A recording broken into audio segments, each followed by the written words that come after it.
মালয়েশিয়ায় অবস্থানরত প্রবাসী বাংলাদেশিদের জন্য কনসুলার সেবা আরও সহজ, দ্রুত ও আধুনিক হয়েছে।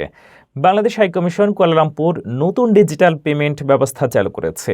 এবার থেকে ভিসা সত্যায়ন, ট্রাভেল পারমিট সহ অন্যান্য সেবার ফি সরাসরি ব্যাংক ট্রান্সফার, ডেবিট কার্ড বা কিউআর কোড স্ক্যানের মাধ্যমে হাইকমিশনের সার্ভিস কাউন্টারে পরিশোধ করা যাবে। সেবা দেওয়ার ঠিকানা হল হাইকমিশনের ৮ লরং ইয়াপ কাওয়ান সেং ৫০৪৫০। পাশাপাশি আগের মতো মেই ব্যাংকের নির্ধারিত অ্যাকাউন্টে সরাসরি ফি জমা দেওয়ার সুবিধা বজায় থাকবে।